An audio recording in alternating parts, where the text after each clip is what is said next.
लेकिन फिर भी जीते हैं। सागर सागर जहर भरा है, कतरा कतरा मुहलिक है। सागर सागर जहर भरा है, कतरा कतरा मुहलिक है।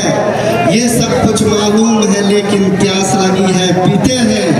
ये सब कुछ मालूम है लेकिन प्यास लगी है, पीते हैं। सबसे पहले इस प्रोग्राम के अभी तक आप लोग बहुत सारी बातें सुन चुके हैं। आखिर में मैं सिर्फ ये कहना चाहूँगा कि कोई कुछ भी बोले, अगर हम लोग अपने आप को बदलने का तहैया ना करें, अगर हम अपने आप को बदलने का इरादा ना करें तो हमें कोई नहीं बदल सकता है।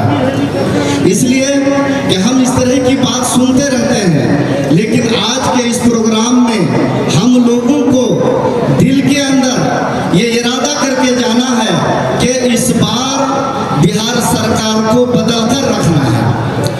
अभी शिक्षा के बारे में सुन रहे थे, उसके बाद अस्पताल के बारे में सुन रहे थे, और डॉक्टर साहब की बात मुझे इसलिए भी अच्छी लगी कि उनका कहना है कि वो खुद उनको अच्छा नहीं लग रहा है। और मेरा भी मानना यह है कि अगर देखा जाए तो जो सिस्टम हमारे बिहार के अंदर है, ये जीने की जगह नहीं है। यहाँ पर हम और आप मर मर के जीते हैं। जीना पड़ेगा इसलिए हम जीते हैं, लेकिन जिस तरह से जीना चाहिए उस तरह में जीने का मौका नहीं मिलता है।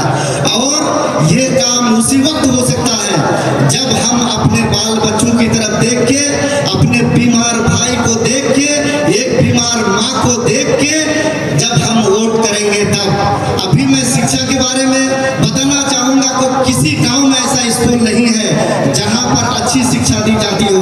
किसी गांव में ऐसा अस्पताल नहीं है जहां पर अच्छे से इलाज होता हो। बिहार सरकार का कहना है कि हम हर मैदान में काम करते हैं, लेकिन आप हमें बताएं, हर जिला के अंदर जाके सदर हॉस्पिटल के अलावा वहां पर 100 सैकड़ों प्राइवेट क्लिनिक खुली हुई है जहां पर लोग इलाज कराते हैं। इसको हम शिक्षा नहीं कहेंगे। उसी तरह शिक्षा के नाम पर भी अगर हम देखेंगे तो सरकारी शिक्षा बिल्कुल खराब है। इसलिए हमें और आपको कोशिश करनी होगी कि हम और आप इस सरकार को बदले और प्रशांत किशोर को लाए।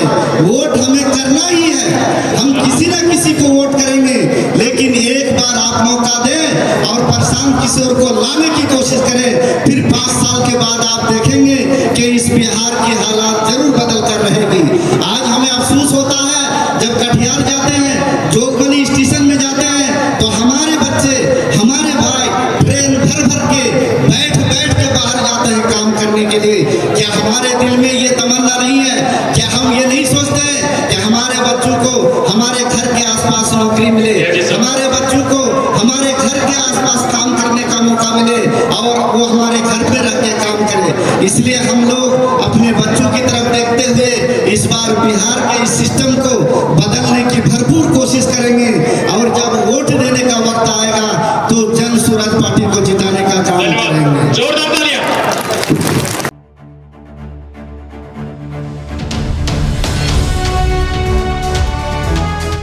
ट्रू रिपोर्ट्स, सच आप तक।